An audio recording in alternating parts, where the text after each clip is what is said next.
Alright, Maras, how's it going? It is my pleasure to introduce you, the listeners of the Blue Army podcast, to our first ever official sponsors. It's Carlisle's #1 music venue. That's right, I'm talking about the old fire station Carlisle. Relive the 90s Manchester vibe with live music from the Happy Mon days and a DJ set from Clint Boone of the Inspiral Carpets. Happy Mon Days, the #1 tribute band to the Happy Mondays, bring you all the cult classics and best-selling hits of Manchester's #1 baggy band. And Clint Boone, one of the most sought-after club DJs in the country right now, will play your favourite hits on Saturday, the 23rd of April, and those tickets are just £15. This gig, along with hundreds more, is brought to you by the Old Fire Station Carlisle. To buy tickets for this and any other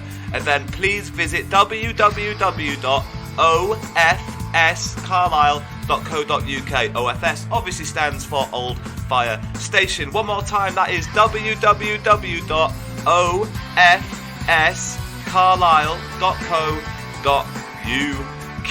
Get your tickets now. You can also get on all their social media links, Facebook, Twitter, and the rest of them by searching the Old Fire Station Carlisle. My name's Chris Phillip. My name is Paul Anderson. My name is Mark Boyd, and you listen to the Blue Army podcast. Hello, my name is Derek Combs, and I listen to the Blue Army podcast.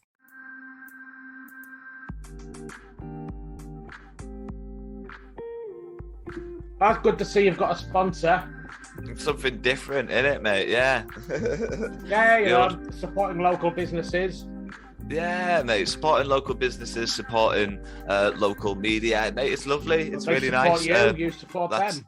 That's it, mate. That's it. The Old Fire Station. It sounds like a good night as well, to be honest. You know, the Happy Mondays, a bit of twisting your melon, man, and then obviously I think the DJ set's going to be full of those sort of like Hacienda classics, maybe, and all that kind of stuff. So I mean, it sounds like a good night. It sounds like a good night to me. I mean, I'll probably pop down there, and I mean, I imagine we'll maybe get on some kind of get list. Me and you, Wills, if we're lucky enough. If I can twist. Inspiral Carpets were a good band. I saw one of the Inspiral Carpets once. Oh, really? Never seen them all together. Yeah, never seen them all together, but they seem to pop up individually, hearing about them, all got kind of different solo careers. Yeah. I mean, it's good to see that I was still in the music industry, and like I said, that Clint Boone guy seems to have really got himself a good reputation for DJing like this kind of Hacienda style thing.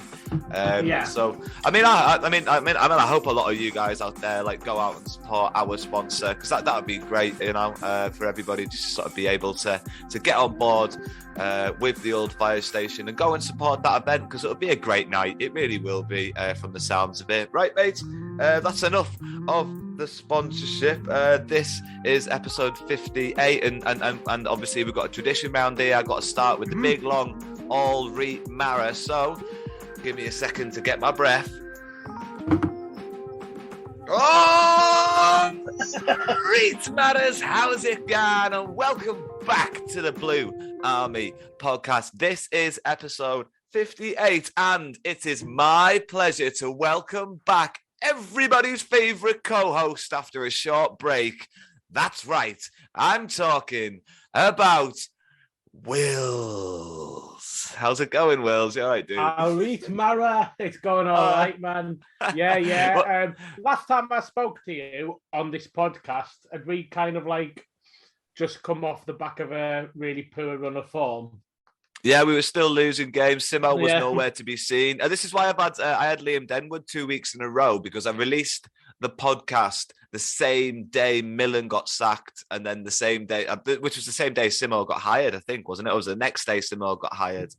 But anyway, it was the same day, yeah. Yeah, so I missed that news, unfortunately, for the listeners. I didn't get to have a crack with Liam with that, so it felt right for us to go full circle with Liam Denwood and give him the opportunity to not only see through the hard times, because he's a great lad, man. He's always on the other end of a message. Like, he's easy to get hold of. He's fantastic. So felt like it would have been good for him just to come back last week, so he could also enjoy the good times. And now, Wills, it's your turn to come back and enjoy the good times. Simo has had an amazing week at Carlisle United. And before we dive into our excitement, mate, again, we've got tradition here on the Blue Army podcast, which means it's time for the Blue Army podcast joke of the week. You nearly forgot. Look at the surprise on your face, the glee on your face. You love the joke of the week, you. Is he having a laugh? Yeah. I think he's trying to. It's the Blue Army podcast joke of the week.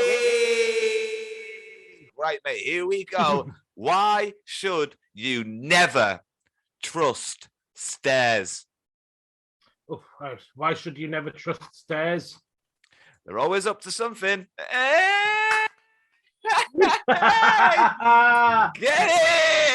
Get in. Right, we started with an absolute corker, brother. I am buzzing. And like we were just talking about there, mate, just before we dive into the birthdays, let's give you your opportunity to talk about how happy you are with the return of Paul Simpson at Brunton Park. Obviously, we've had Liam Deadwood knocking around these last couple of weeks, and now, Wills, it's your turn to tell us your views on Paul Simpson's return. What a week! Yeah. I mean, when he was first appointed, I was a little bit optimistic but cautious as well, because it seemed like an obvious crowd pleaser from the board. So you were don't necessarily expect all their decisions to go particularly well. So you do have that, it's just, but it, they acted fast, sacked Millen at the point where it became obvious that he had to go. Got rid of Holdsworth, whose decision that was, I don't know. But, he wasn't, and it's kind of good, because that then means that Holdsworth wasn't going to be involved in appointing a new manager. And apparently it was all sorted like the day before, because immediately Simo came back. Then that first game against Leyton Orient comes round and we win it and start to believe, because there's a bit more of a fight about the performance. Millen went on a good run, didn't he? I think. I think Millen's run was helped also by a sort of early stage FA Cup games and Johnson Paint Trophy. Sort of scrappy games as well. So I feel like Millen's run on paper looks a lot more impressive than it actually was in terms of really helping our league form. The other thing as well is that with Millen's that good run we had in January, but we were kind of defending really well there, and we had Rob McDonald, who was he was playing quite well at that time. Oh yeah, very in form, yeah. Yeah, and when he got injured, that kind of contributed to the wheels falling off. But that's not an excuse. We basically did well on the back of a fair few clean sheets that we were keeping. We stopped keeping clean sheets, but still up to the manager to find a way around that. Because we did win 3. Yeah, we won 3 in a row under Millen without conceding.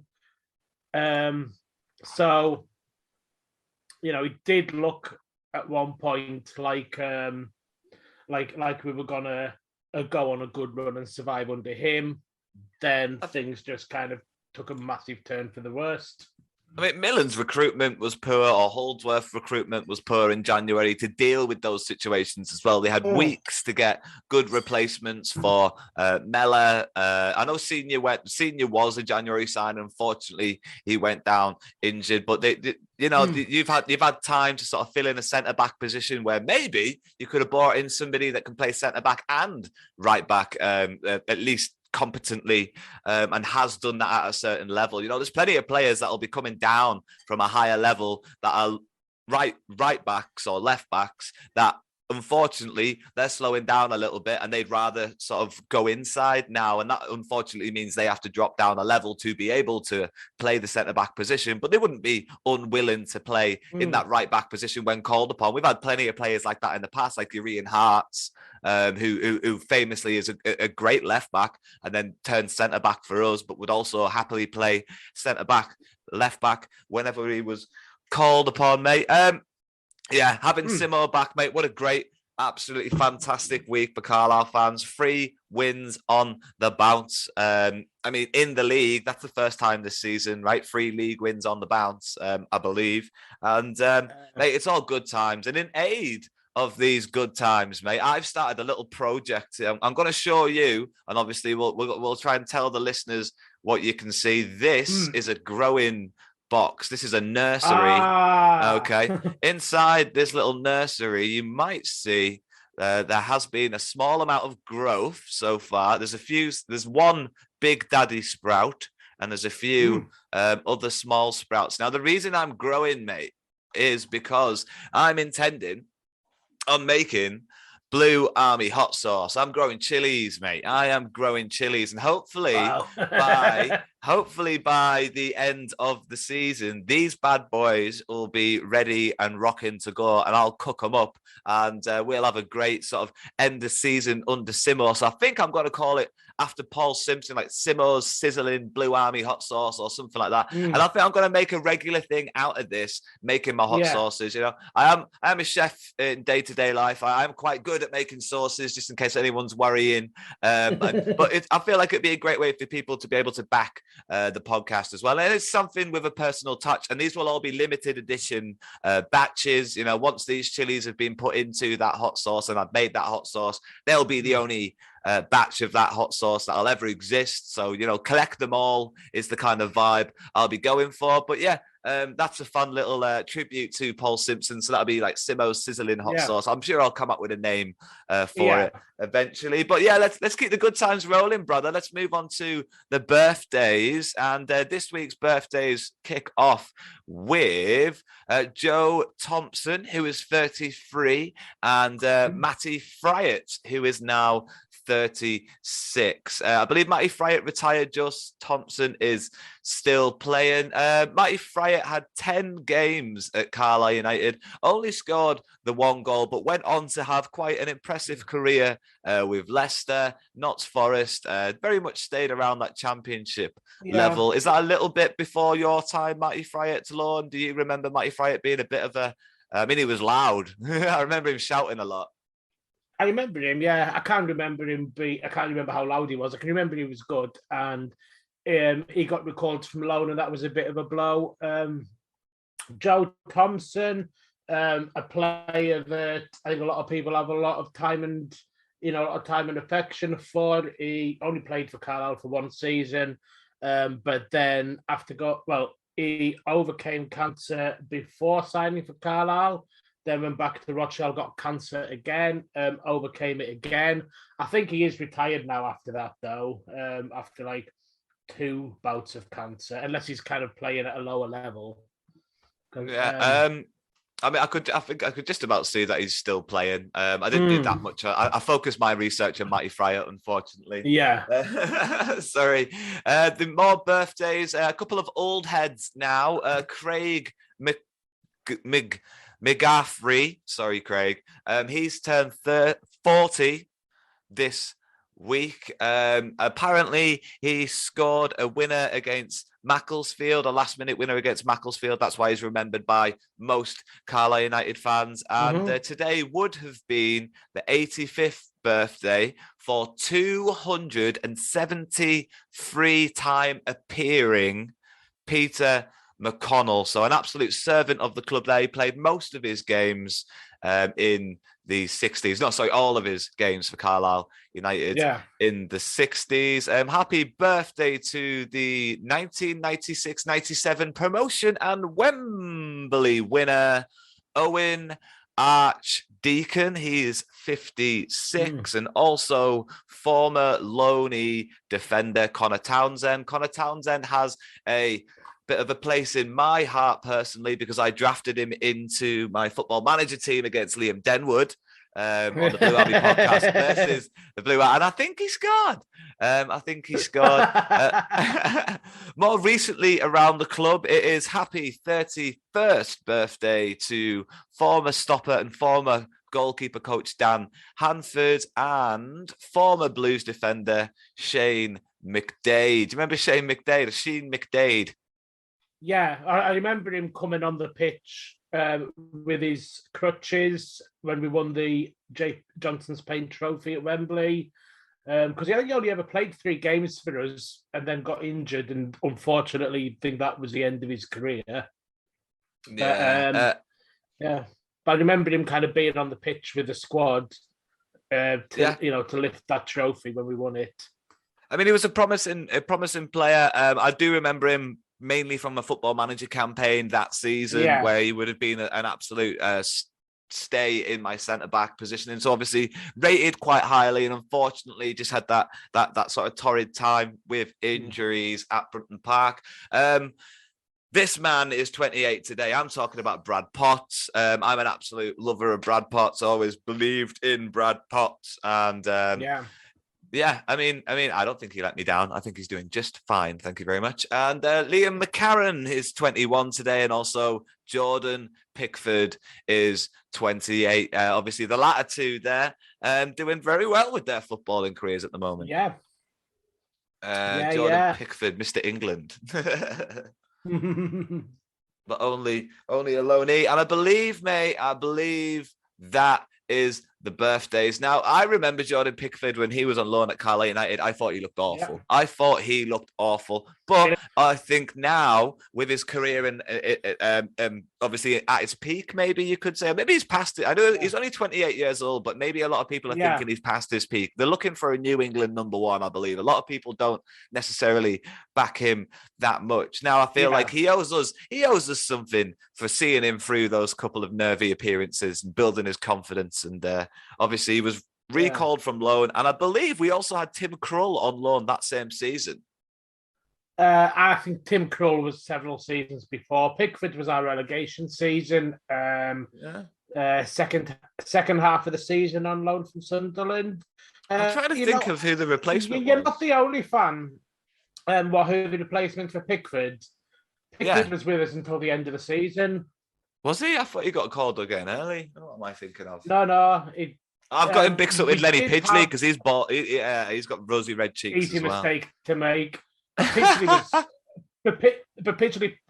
was a permanent signing. Yeah. We did he was like third choice. First time Carlisle ever had a third choice goalkeeper. Yeah. Sorry, go on. Are you thinking of Ben Amos? Ben Amos, that's it. I knew it was Premier League pedigree. Amos.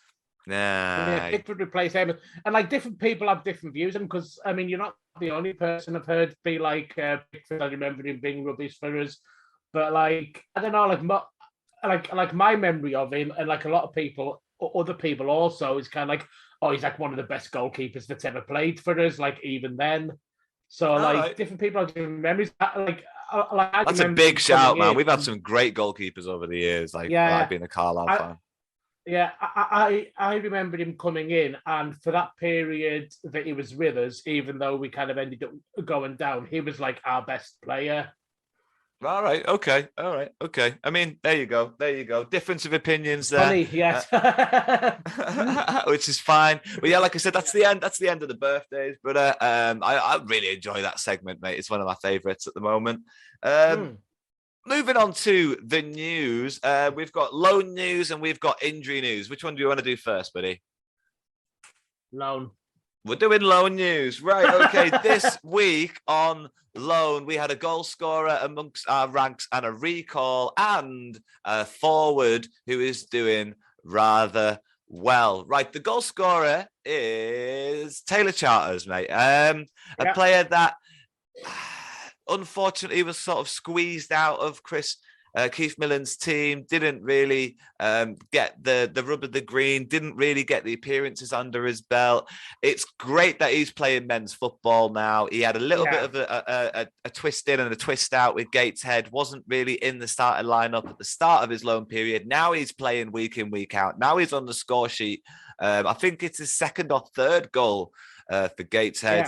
Yeah. And like I said, that loan's going really well for him. I would rather have seen it at the level above, but it's going really well for him. Yeah, it's still an all right level for him to be scoring, because I think Gateshead are like doing really well in that division. So, you know, at least he's kind of like up at the right end of the table. Yeah, exactly. And to play with an informed team is only going to help his development that little bit more, because to play with confidence is that's where your development really can start kicking in. And obviously now the manager's backing him week in, week out, and he's rewarded him with a goal, so he'll continue to play for Gateshead. Now, another loan that me and Liam Denwood spoke about this loan last week, Wills, and I'll be interested to get your views on it as well. I said this loan move was purely financial from Carlisle United to get Tristan Abrahams off the books, get him somewhere else, get someone else paying for his contract. Basically, he was signed at the start of this season, and I mean, for any new signing, they normally someone of his sort of ilk is probably not on too cheap of a wage. I feel like Chris Beach definitely got him in. There would have been a little bit of competition around for his signature. And in my opinion, it was a purely financial move for a player that doesn't seem to be able to cut it at this level. What do you think? Yeah, no, I think it's the same thing. I mean, like, you know, you don't send a player of his kind of, you know, he's a senior player. So he's not being sent out for any other reason than he's not really wanted here. And you know, it is kind of likely that you say that he's probably also one of the higher earners in the squad. So getting him out also kind of serves the purpose of saving us money on wages. I think he's not actually kind of like registered in our squad at the moment. You know, it's like a 25-man squad or something. Yeah.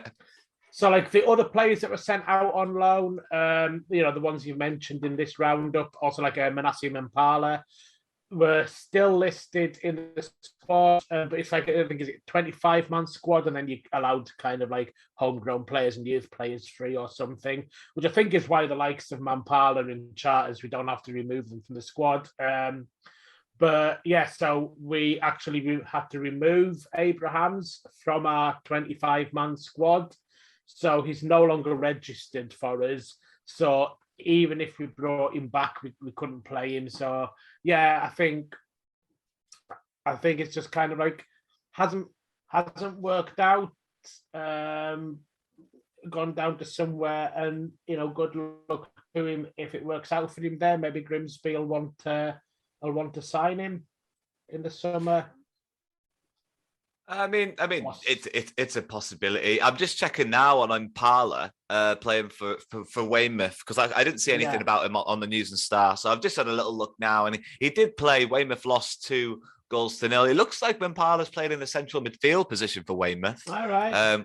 Which is quite interesting. So obviously that'll affect his development. I feel like he's not really had the opportunity in League Two to really show what he can do. When he did get his opportunities in the Cup, he looked quite good. I thought he looked quite impressive. I felt like he was quite impressive in pre-season as well. And I mean, I don't think Simo is silly enough to look a gift horse in the mouth, and I feel like he'll get an opportunity when he comes back at the end of the season, going into the next pre-season. I wouldn't want to see him let go. I really wouldn't want to see him let go. I feel like there's too much potential there. What do you say, mate? Sorry. Yeah, I mean, you know, it could be Simo or another manager. There's certainly, you know, if you're a manager coming in, then, you know, you prefer to maybe have a look at the players that they've got before releasing them, rather than players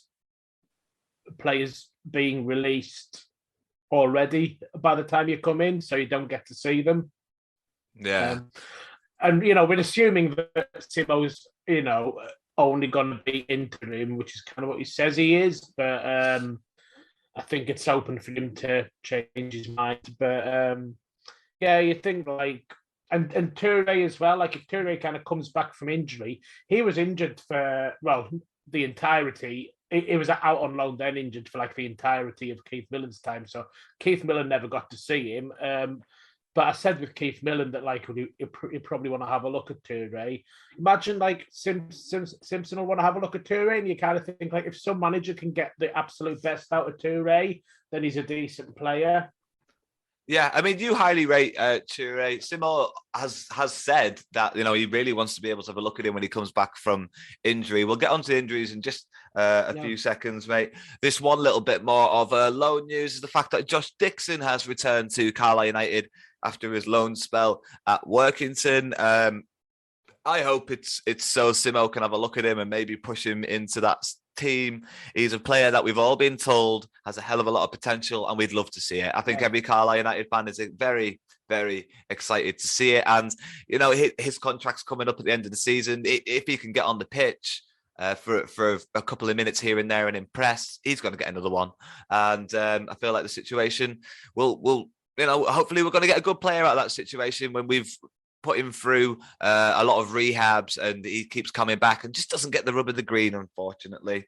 That's the end. I really want him to do well. Yeah. He deserves to. He really does. He deserves to. He looks like a bright spark on the few occasions that he's been able to play. And everybody speaks very highly of him for such a young player as well. In injury news now, mate. Now, you've already mentioned Toure. There's a little bit of news on Toure is that he should be back in and amongst the first team contention into the 2 to 3 week window. He is training, hasn't started training with the first team yet, but has been doing light bits of training, which have been steadily increasing. And Toure is one of the players that Simpson is quite excited about coming back from injury. He's excited about everybody coming back from injury, obviously. He hasn't had a chance to see what any of them can do, but he has been quoted as pretty much saying that these lads are going to be like new signings coming into this team when they come back from injury. And I feel like that all comes from him, Paul Simpson, getting these lads mentally into a place where they're excited to come back and play football, where maybe under Millen it would have been like, oh God, back in the relegation battle again.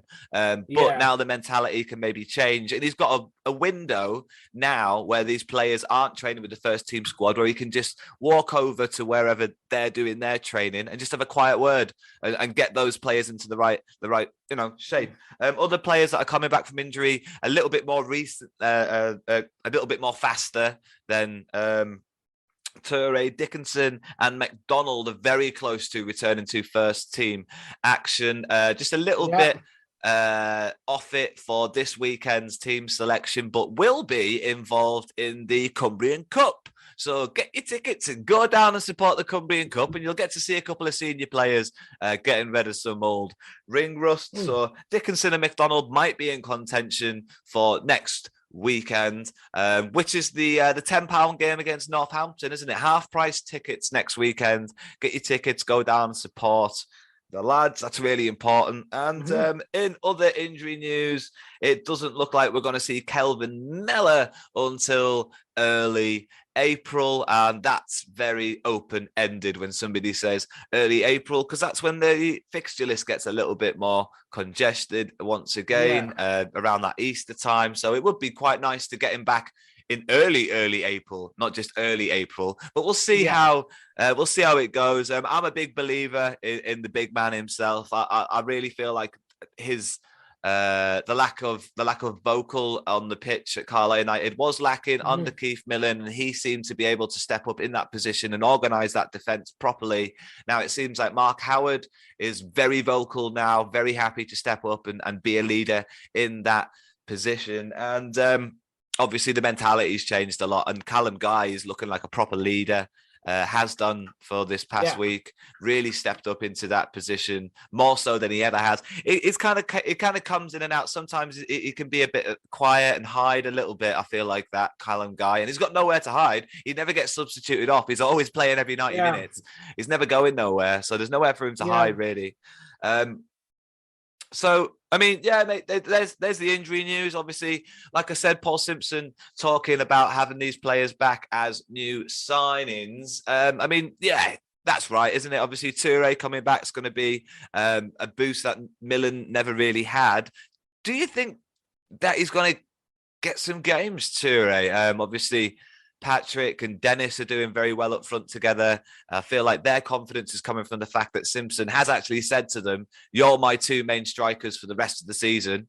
Go out there and get some goals." I've heard managers say that to a front two before.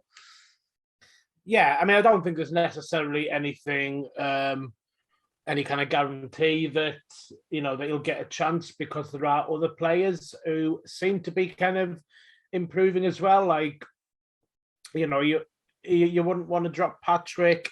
Simo seems a lot more like what we were talking about with Millen. We kind of debated it before about, don't you just play your best players at the start of the game and say to them, go out there, get us an early lead. And sometimes Millen would kind of be a little bit too clever with his team selections, and whereas Simo's just like, because Millen would rest Gibson quite a lot towards the end. Mm-hmm. I think Simo's just come in and go, "No, you're one of our best players. We want you to play." And if you have the occasional off game, so be it. So there'll be chances for other players, maybe like off the bench or something towards the end. He's kind of, I don't know if like Touré's kind of like going to do well against tired legs. So there's another option. I wouldn't necessarily expect him to have loads of chances, but he might get the chance to kind of show that he could even get another contract. I think eyebrows were raised when he got a contract for this season, and then he hasn't really featured much. If he kind of does enough to get a contract next season under a new manager, I'm sure eyebrows will be raised again. But the option's there for him. He can maybe try and do something. There is potentially a small part that he could still play. So, mate, next up, we're going to talk about the football that we've actually seen this week. Me and you were at Carlisle United versus Rochdale last Tuesday night, and it was a hell of a game, mate. Really enjoyed it. Really enjoyed just going along to the football. It was like a Saturday atmosphere on a Tuesday night under the lights. There was plenty of support there for Carlisle United, and it was a great day out, mate. And when Show Silver got that second goal, we were elated, mate. I'd never seen you move that quick in my entire life. I have to be honest. I've never seen you move that quick in my entire life. When that goal went in, you shot underneath that barrier in the Warwick quicker than I've ever seen you move before. And when you came back under that barrier, it took you about 2 minutes to get back. Well, it's, like, even though we were already 1-0 up and it was just the goal that settled it, almost felt like a last-minute winner. And, obviously there's a good atmosphere, a lot of people back singing because Paul Simpson's there. Glad, very glad that we got the win, because even though, we could potentially have thrown that away. I think Rochdale were really kind of like hammering us for an equaliser, and that would have taken some of the shine off, but you don't really want to see the shine come off the Paul Simpson, Simo at the wheel kind of thing. So they definitely would have killed things. That was a weird term of events, and I haven't seen anything about it in the News and Star or any kind of like tweets from the club or anything like that. It was a weird term of events. In the second half, when Carlisle were 1-0 up, it was before the Show Silver goal. Rochdale started to dominate after this moment. There was like an alarm that went off at Button Park. It was incredibly loud, and it was pretty much asking us to leave, asking the supporters to leave by the nearest exit. Looking at the stewards, they didn't seem very concerned. There was a lot of shrugged shoulders. But none of them were carrying walkie-talkies or anything like that. So it's not like they could have communicated a message to each other very quickly. But most people seemed to stay in the stadium. But like I said, that moment, there was a free kick that Rochdale took against Carlisle in that moment, about 30 yards out. And then after that, it just seemed like Rochdale were just constantly at Carlisle's throat. Not necessarily in terms of shots on goal, but definitely possession in Carlisle's half. It was a nervy couple of moments. And if you see the goal that Show Silver scores, it's like a 70-yard corner in Carlisle United's own sort of like corner clearance that goes straight over the top, and Joe Silva shows some great strength and then great skill as well. I mean, I thought the chance had gone. I think we've spoken about it before. You thought the chance was sort of gone. And I mean, he was past the defender with the ball. And then for some reason, he allowed the defender to get goal side of him again, but then used that to his advantage and he skinned him and then tucked it neatly past the goalkeeper. It was a great goal, mate. It was a really good moment. Yeah, I say watching it again on on the replay, some of my concerns and criticisms that I might have had when I thought that the chance had gone kind of disappeared, because it looked like, oh no, he had, he did the right thing, because he did need to kind of like take it a step past the goalkeeper to create the shot. So it definitely wasn't as good a chance until he made that like final little step past the keeper. Yeah, he definitely. It was very composed upon watching the replay. Yeah, it does look better on the replay. There's some fantastic angles. Yeah, oh yeah, and like maybe we just didn't have enough faith in him at the time, because he's new to the club and we're not that kind of like used to him. That kind of like when he ran through on goal, we're like, just hit it now, because I don't think he's got it in here to kind of like hold off the defender and beat the keeper. But he did that, so absolute credit to him for that. And John Mellish gets the assist for a clearance. That's it, man. That's it. Yeah. And it was a last minute goal. They did wait until the 89th minute to get that goal. And obviously, because of the delays with the alarm going off, there was a lot of extra time. So, I mean, it did settle the Carlisle United faithful. Yeah. And it was just a joy. A lot of people stayed right until the end of the game. The lads basically did a lap of honour, pretty much. Applauding all the support that they had, and it seems to be that train is definitely starting to roll. The Carlisle United bandwagon is definitely starting to roll itself. But I mean, I can be honest and say that I've seen it in terms of sort of downloads on the last week's podcast and the week before that when Simo was announced as well. There's a big difference. There's a big buzz around the ground, and I mean, if the team can benefit from it, which they seem to be at the moment, it's fantastic. It's really good stuff. Yeah.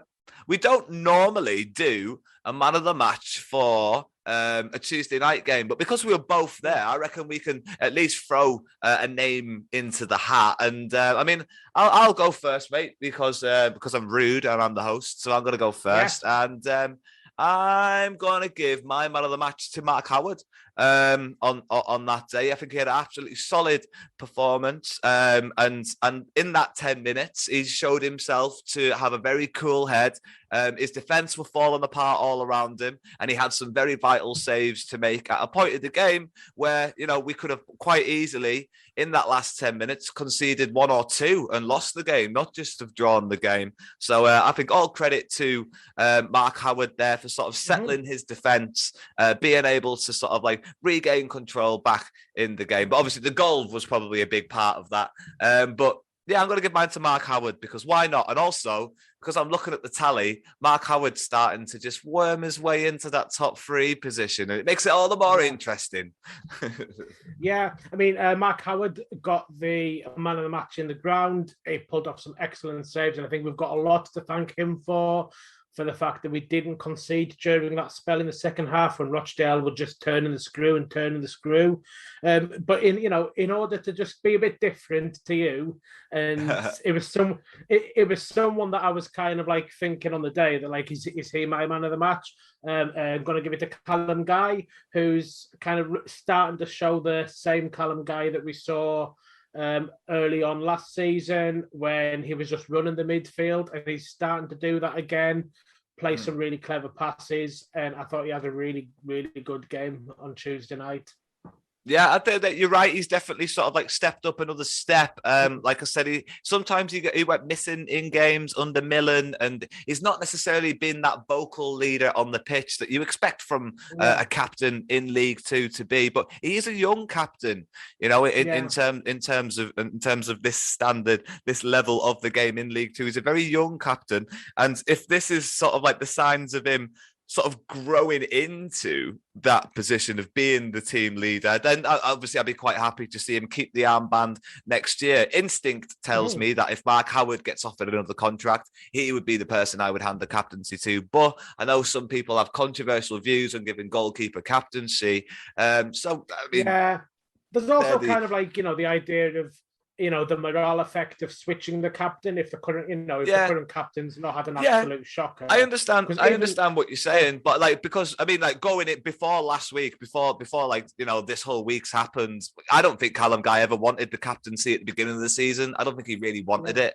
I think it was thrust upon him and he's looked uncomfortable wearing the armbands. And if we got relegated at the end of this season, he still has another year on the end of that contract. He signed a new contract this season, so he's still have another year in that contract, and I think he'd be quite happy to have dropped the captaincy, sort of like if the season ended pretty badly. But now he's kind of he's having a good time, and he's very much a sort of like is breaching that connection between the team and the supporters. Sometimes I think Simo's telling him how important that is, and underneath Simo, the captain was normally Kev Gray, Kev Gray was a fantastic leader of Carlisle United. He was a great leader of example in that dressing room.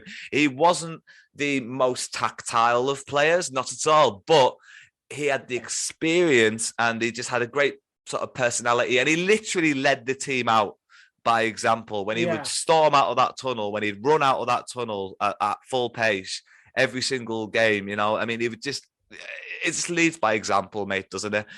So you're going for Callum Guy.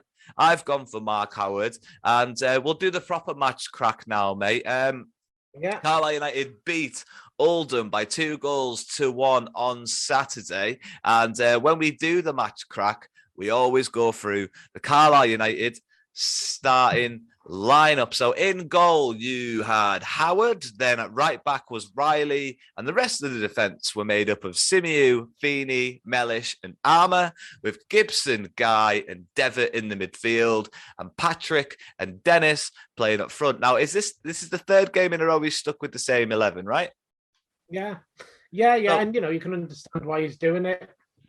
Yep, you absolutely can. You absolutely can, mate. I will also say, I'm pretty sure the bench has been consistent as well. I think it has, just looking at it Apart now. from Magnus Norman picked up an injury against Rochdale, I think, which is why he wasn't on the bench. He was on the bench. Rochdale or the game before? I think it was the game before. I don't think he was on the bench for Rochdale. I think he got injured in the warm-up or something like that. I heard it in a post-match interview. But yeah, I mean, why would you ruin a winning formula? It makes sense to stick with the same team. Like you said, even if they aren't the fittest players on the pitch, they're the best 11 you can put together right now. And I think we're starting to really, really see when a manager sort of picks his best 11, tells them you're my best 11. I mean, he might not have done that, but by now, these lads are getting the confidence. They've had 3 games in a row. They've started them all together, and you can really see lads like, Simiu started to step up a lot, but who's really impressing me is Morgan Feeney with that consistency. You can tell he's been told to run that defence. He's very much been told to run that defence, and he does a fantastic job. He's really grown into his own league recently. Yeah, I mean, all of the defenders, there's something to credit them for. Mellish, for the fact that he hasn't played in defence for a while, and he's come back and he's really helped the guys alongside him just to kind of, steady things up. Simiu is a very raw player, but there's a talented player in there. He's, that's a very good word for it. Yeah, it's not for nothing that you're in Southampton's academy, and you do see kind of like those flashes of those flashes of class from him. Still got a lot to. For me, it was just one of those ones. He was never getting involved enough. He's a defender, and he was never physical enough. And it seems to be that, like, sort of like I play at Southampton. If I get injured while I'm on loan here, there's that. I don't want to wait. I don't want to risk it. I don't want to do it. And it honestly feels like Simo's got hold of him and gone, "You're massive. You can clatter some of these strikers and you will not feel them. I'm telling you now, get physical and get in some of those tackles." And across the last 3 games, he's more physical. He's on them. He's on the attacker. You know, he is on the attacker. Yeah. He seems to be the one Yeah, of the defenders. If there's a man marking duty, he seems to be the one that stays on them.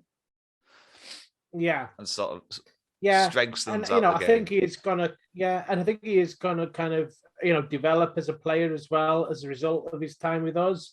And you know, he'll probably be a better player next season because I think he'll be a good championship defender. He's young and eventually he's already got some of the right physical he's got the right physical attributes. He's learning as he plays. Yeah. Some of the stuff that he does wrong that we criticize him for, I think might be because of the level that he plays at, where, you know, you say like he doesn't tend to head clear. He tries to head it to someone's feet. Maybe it just isn't really a level where you can, where he's used to playing with kind of like the Southampton Academy players who have also been trained to take the ball at their feet from a header and go for it. So no, I mean, adapting philosophy in football kind of thing. Yeah, he's been decent the last couple of games. He has been a lot more impressive, but so has everybody, to be fair. I mean, they've all kind of picked up in their own individual ways, mate. As I quite enjoy doing this at the moment, basically what we end up doing is just going through the Carlisle United highlights that are on YouTube for the game against Oldham. And the highlights start out with just a clear-cut opportunity for Patrick. And unfortunately, he showed that side of his game that is really weak, which is him aerially, unfortunately. And now if Patrick was great in the air, and we would really be onto something here. He'll have the pace, he'll have the dribbling ability, he's got the finishing. In the air, mate, this is it's embarrassing, this one, isn't it? Really, it's like it's perfect for him, and it's a proper 50p header. That it's a real 50p header. But we'll skip past that one, mate. Obviously that's the first highlight there. The second highlight is the weirdness in the box that led up to Oldham's penalty, and it's one of those ones where in many terms, I am happy that we don't have VAR at this level of football. It does kill games of football, but I don't know what's really going on there. I think they're calling for a handball because there's not really a bad tackle in there, so they must be calling for a handball. I don't think it touched his hand. I really don't. If that's what they're going for, I don't think it touched his hand. I've watched the replay 10 times now. I don't think it touched Simeu's hand. Why was the penalty given? Oh, he was definitely given for a handball, and Simeu was booked. No, I disagree with that. I really do. I don't see any contact with Simeu's arm. Oh no, but that's what he was given for. Yeah. No, I understand that now. I understand that now that you're saying that's what it was given for. But on the replays, I don't see any contact. I see two Oldham players, only two Oldham players appealing for the penalty. I mean, Simeu's hands in the box. Yeah, well, Simeu's hands up in the air, and that's maybe kind it's of in a bad position. Yeah, you're right. Yeah, okay. And players are coached not to do stuff like that, but maybe that's one of those things where it doesn't really matter at academy level. But you kind of do something where even if it doesn't hit your hand, it's quite easy for it to look like it's hit your hand because you go up for a challenge for a header in the box and you put your hand in the air and the ball goes somewhere near your hand. It's some of those are always going to be given as penalties. Yeah, and this one was given as a penalty, and it was saved by Mark Howard's legs. I mean, what a fantastic moment again for Mark Howard. It was a poorly taken penalty, you could say, but all credit has to go to Mark Howard there, making himself big, making himself long. It always excites me when the goalkeeper can still save it with the legs because there's an inch of sort of like improvising there that really shows your experience as a goalkeeper. And it is a good save. It's a poor penalty. If anything, you might actually say it was Mark Howard's feet that saved it. He really stretched his toes out when he saw that it was going the other way. And it might have been his actual feet that saved the penalty there. The Carlisle United fans behind that goal went absolutely sick for that moment. And to be fair, if you're watching the highlights now, mate, you can see Gibson's outside the area. He thoroughly enjoyed it and gets himself involved in the celebration of the penalty save. Now, the next highlight is obviously, unfortunately, going to lead up to the goal that Oldham Athletic opened the scoring with. Now, it's a little bit of silly defending here from Carlisle United. From what I can see, it looks like it's Simiu. No, it's not. It's Mellish. Mellish headers against his own post. His eyes are completely off the ball when he makes contact with the header there. It's maybe showing a little bit of ring rust as a defender. Maybe he's not so used to sort of like going for things in the air. His eye is off the ball for way, way, way too long. And that's why he heads it against his own post. If he keeps his eye on that, it's easily going out for a corner. But his eyes taken off it for way too long. It bounces off his own post and then sort of goes across the Carlisle United box. It's hit by an Oldham attacker, and I think he was looking for a shot, or at least just putting it back into that area. And unfortunately, ex-Carlisle United frontman Hallam Hope really rubbed it in to some Carlisle United fans' faces, as that was right in front of the Carlisle United faithful. So, I mean, it's an unfortunate goal, mate. It really is. At this level of the game, they do happen. They do happen. They happen quite regularly. It's a mistake that you wouldn't have wanted to see. It's maybe it's just unfortunate, isn't it? It's just unfortunate. I don't want to absolutely have a go at John Mellish for it. It's just unfortunate, right? Yeah, it's just like, it's just a strange decision that, the position that he's in and the ball's coming in, that I presume he's trying to head it wide of the post. That's what I think he's trying to do. I'm not sure why he would try and head it, because it's a tight angle. It's not one that you would really want your defenders to be like, that's going past the far post, because he heads it back across goal, and that could have been dangerous in any number of ways.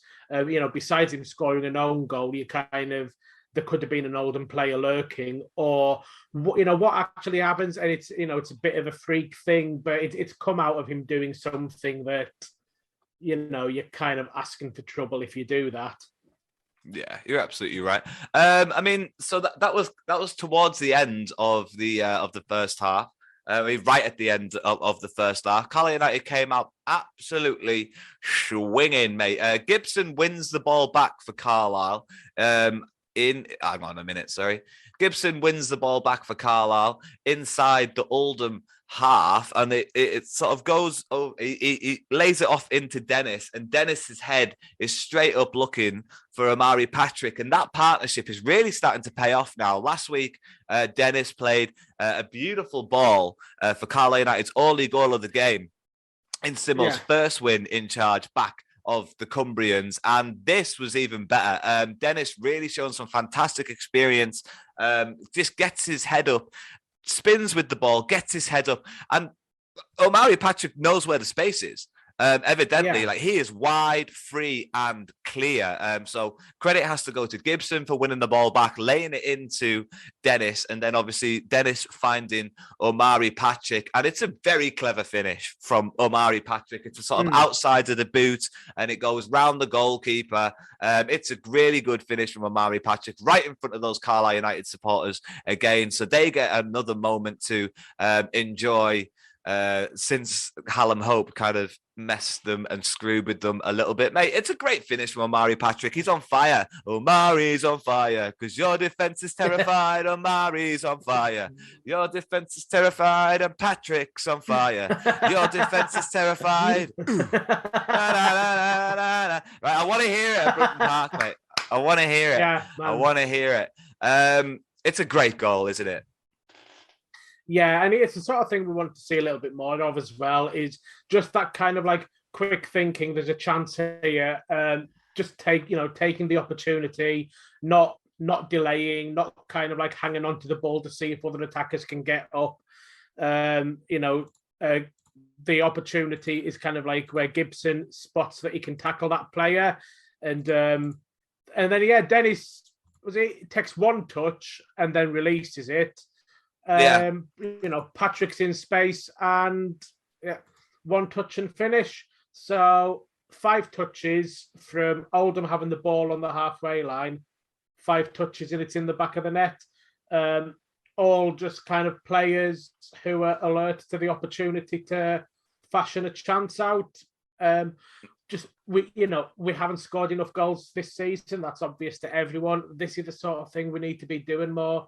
We need to be just able to say, quick, there's an opportunity, take it. And Patrick seems like the sort of person, since he's coming, who will do that. If he gets the ball in the right position, he wants to fashion a chance out either for him or for someone else. So it's good to see that Christie and Dennis can do that as well. And it's good to see Jordan Gibson being a nuisance to opposition players and, just Carlisle players always on the lookout for the loose ball, play it forward. Absolutely.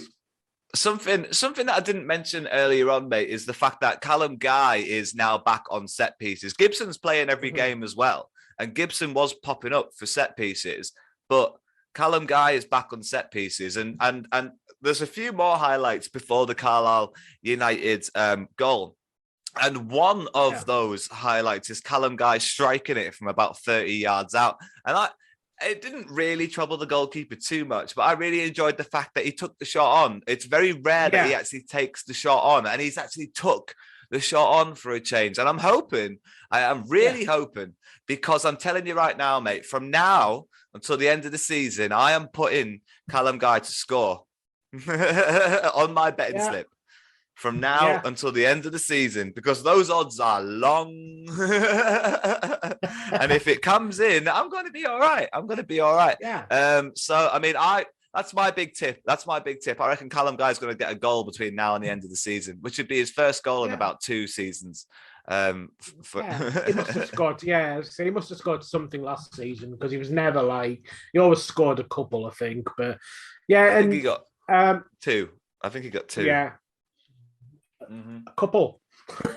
But played. It's definitely want to see him just kind of taking chances, just kind of just in general. We had a lot of shots in this game, and hit the target more than Oldham did.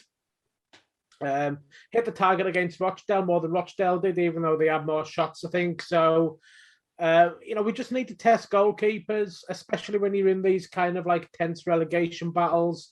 The goalkeepers we've come up against, they've all looked flawed. I think the Rochdale goalkeeper was responsible, or partly responsible for Amari Patrick's goal, and then throughout the game, I didn't see the Oldham goalkeeper not being there, but you're kind of lower half League 2 goalkeepers. You don't want to give them too easy a game. You want to make sure that they always have to, a shot always might come in. And even though it's not the best shot that Callum Guy's ever going to hit, it's just not letting the goalkeeper relax. It's a nice awkward shot. It bounces right in front of the goalkeeper, and then on a League 2 pitch, that can go anywhere, And it gets to the point, if you're not taking shots, then the goalkeeper kind of knows that, they've got it in that position. A shot's not going to come in here, so I can just kind of focus on what happens if the ball comes into the box. If the goalkeeper has to also think about his positioning for a potential shot from outside the box, if the goalkeeper's having to worry about fast breaks where we win the ball back like the first goal, then it just unsettles the defense a bit more. And you can kind of, it's similar to that, both those highlights that we've looked at, I've kind of said almost the same thing, that it shows things that we need to be doing if we do want to kind of score more goals, which we do need to. So even if you just want to keep the ball in your opposition's half and be able to pin them back, these are the sort of the balls that you're going to have to be making.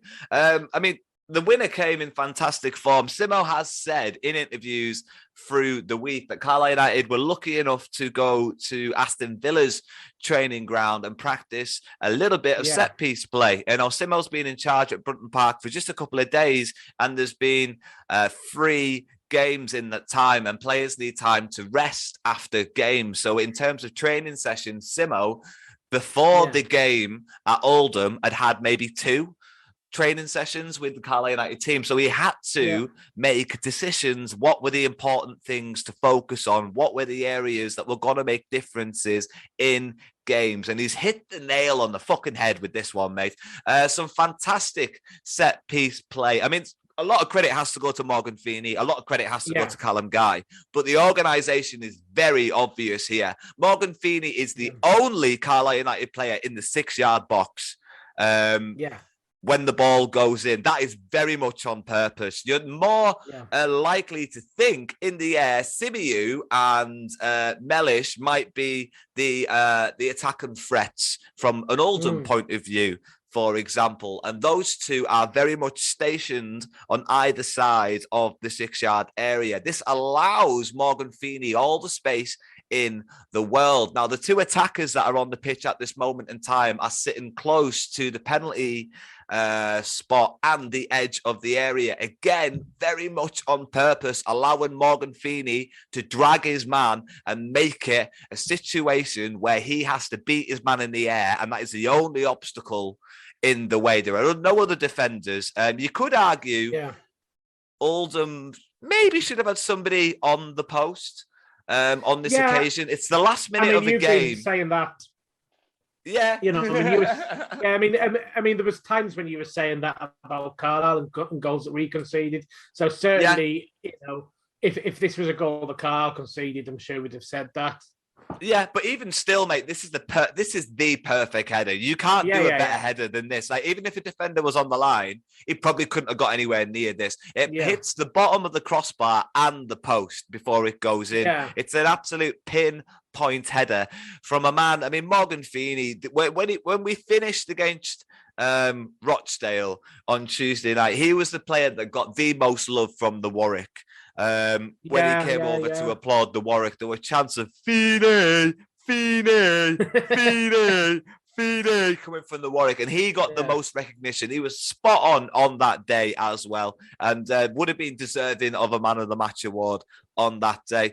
But on this occasion, mate, for him to claim the winner, for him to sort of cap the week off where he's really coming into his own level, at a time where McDonald might be coming into the defence, Morgan Feeney has absolutely stamped his claim to be the number 1 centre-back that we have on the books right now, when whilst McDonald has been out of the team. I mean, what a fantastic way to win a game of football in the last minute of a game. It's fantastic for any neutral. It means more to us as Carlisle United fans, obviously.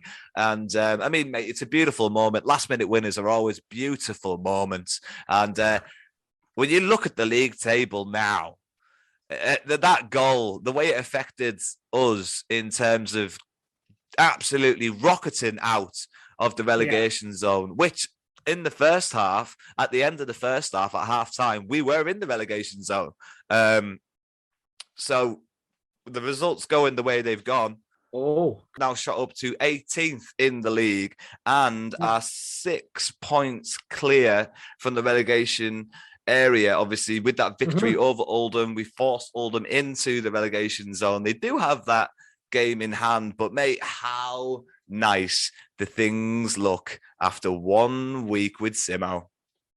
Yeah, I mean, it's obviously, you know, we built up a cushion before under Millen before going on a poor run. Did we talk about this in the first half, actually? So yeah, we had a little bit of a crack about that. Yeah, it feels a lot more kind of like sustainable now. The performance it's more dogged, you know, which it sounds like criticism, but you know, you feel more like the team aren't going to crumble. This is the first time this season that we've come from behind to win a game.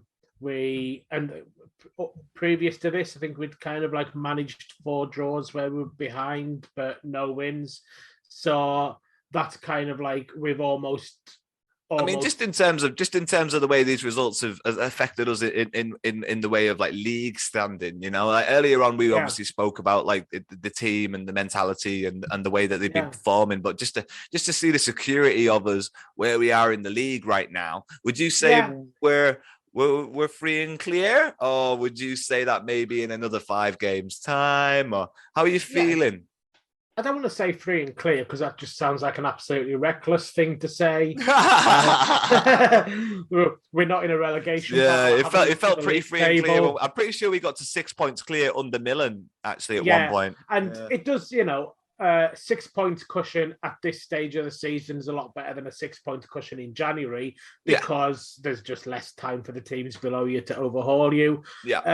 Some of the teams below us are on absolutely dreadful form at the moment, and Barrow are really struggling. Orient are struggling and have yet to appoint a manager. Well, Bradford, who are just above us, have lost their last 5. Yeah, I don't think Bradford are going down though. But I know, but in terms of bodies that we can climb over. Oh yeah, it's. I mean, who'd have thought that we could? Because I think we have a game in hand over Bradford. Not that games in hand mean a lot down at this end of the table because they've got a game in hand over us. Sorry, have they got a game in hand over us? Yeah.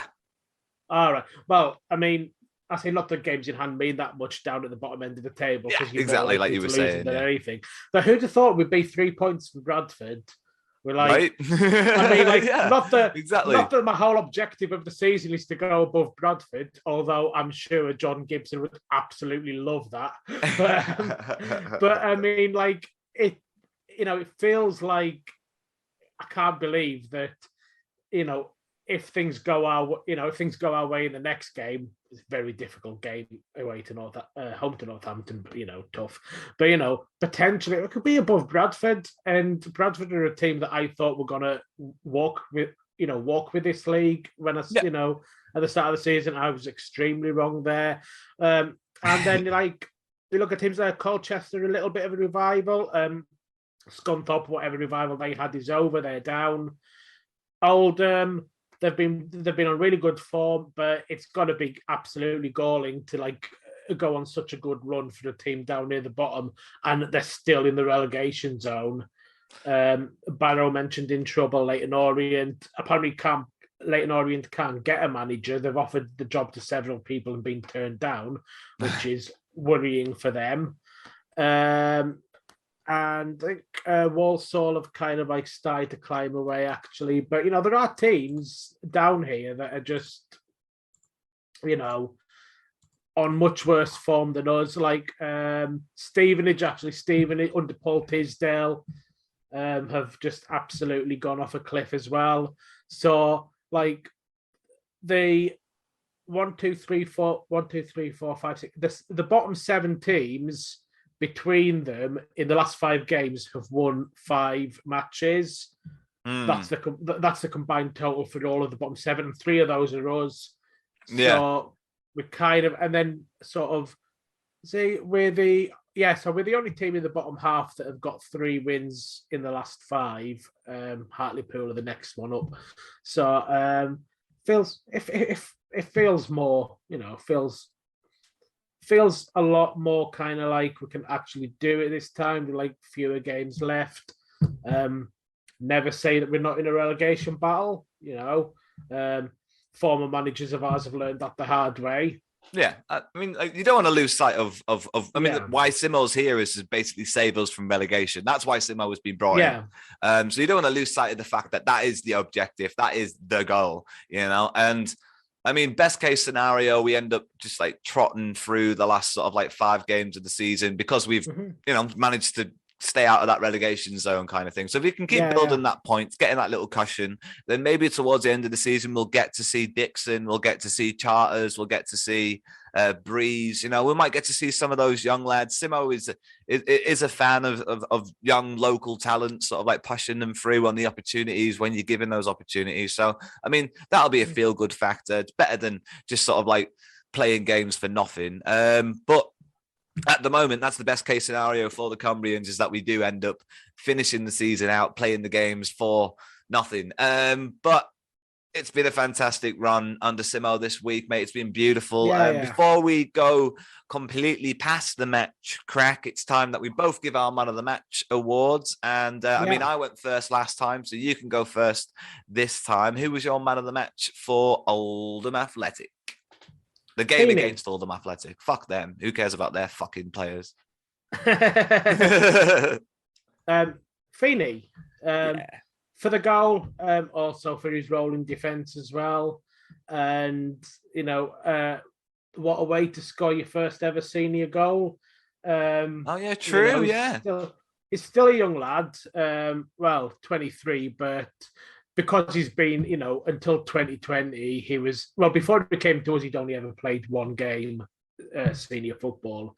So this is his first ever goal in senior football, and it's a last-second winner for a team in front of 1,300 away fans who then all start singing your name.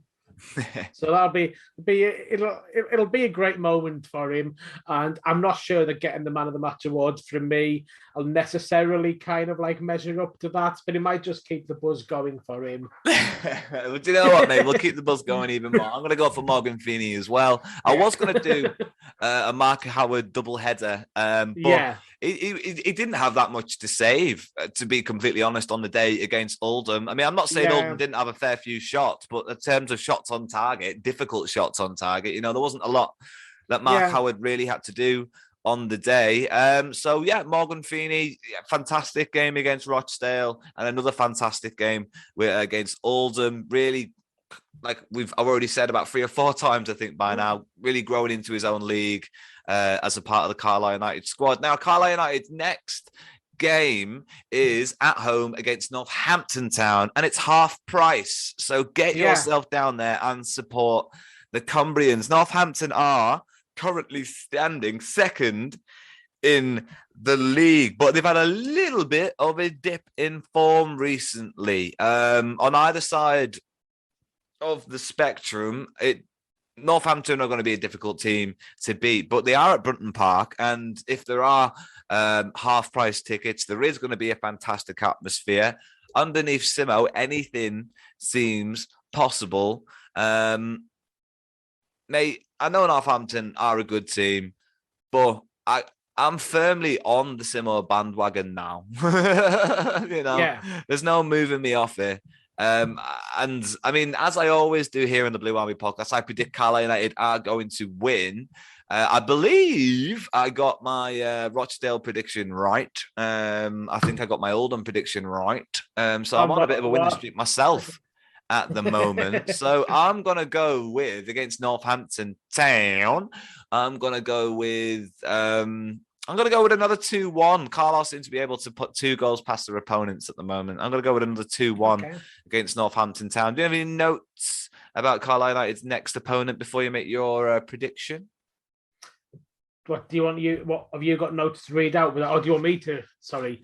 No, I don't have any notes. Just, if anything comes to mind about any outstanding sort of like players in terms of form, in terms of management. So like they've got Jack Sowerby. That's a thing.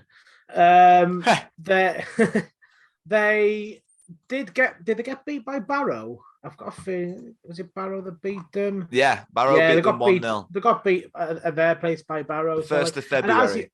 As you point out, they are on, not wonderful form. Always kind of like, a little bit nervous about kind of like playing teams near the top of the table who are on middling form. I'd be quite happy with a draw. I mean, they don't tend to travel well. Apparently, most of the losses this year have came from and draws have came on the road. I mean, they drew to Scunthorpe. They drew to Scunthorpe. I mean, if you look at their recent and then games, lost to Rochdale. Lost to Barrow. They were then and then drew to Walsall, who were on a bit of a dip recently. Yeah. So they're not untouchable. Yeah. Yeah, so I feel like we've got a lot to be positive about going into the Northampton game. And I mean, mate, it's been a very positive show. I've really enjoyed it. I feel like we've probably gone over a bit, but that's fine. That's fine. Feels nice after the last time I was on here. Yeah, man, it's been a beautiful change of pace. Things are looking a lot more positive, and it's lovely to have you back on, Wills, mate. And obviously, we'll get round to seeing you back on again. It might be next week, it might be the week after. We can't expect Wills to be committed. All right. He doesn't earn a wage doing this. All right. I saw the comments. Right. Well, have you been getting comments? I don't read the comments. Oh, where's Wills? Bring Wills back. Where's Wills been? When's Wills coming back on? When are you going to get Wills back in? He's now, all right. He's back. All right. And he'll do it when he can. Okay. But Wills, it's been an absolute pleasure having you back on the Blue Army podcast. Yeah. It's been great to do this. Yeah, man. Always a pleasure. Always a pleasure. This has been episode 58 of the Blue Army podcast, which is officially sponsored by the Old Fire Station, Carlisle. Make sure you get tickets for Clint Boone and the Happy Mondays. It's going to be a hell of a night.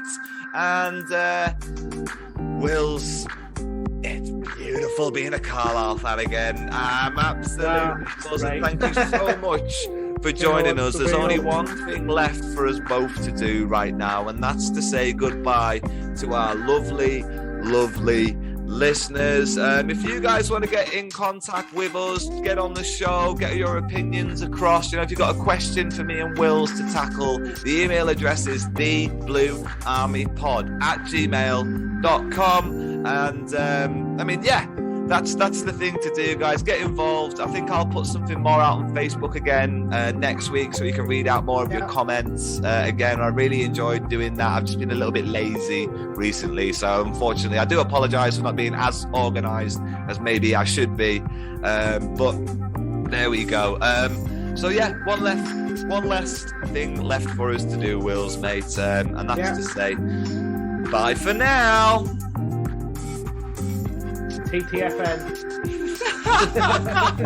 Oh, how hip.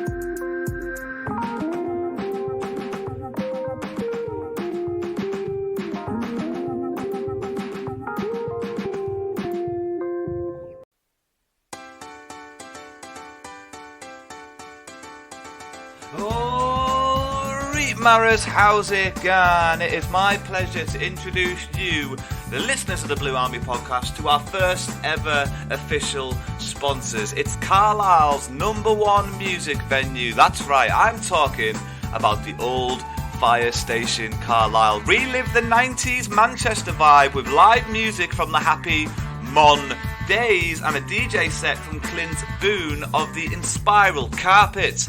Happy Mon Days, the #1 tribute band to the Happy Mondays, bring you all the cult classics and best-selling hits of Manchester's #1 baggy band. And Clint Boone, one of the most sought-after club DJs in the country right now, will play your favourite hits on Saturday, the 23rd of April, and those tickets are just £15. This gig, along with hundreds more, is brought to you by the Old Fire Station Carlisle. To buy tickets for this and any other event, please visit www.ofscarlisle.co.uk. OFS obviously stands for Old Fire Station. One more time, that is www.ofscarlisle.co.uk. Get your tickets now. You can also get on all their social media links, Facebook, Twitter, and the rest of them by searching the Old Fire Station Carlisle.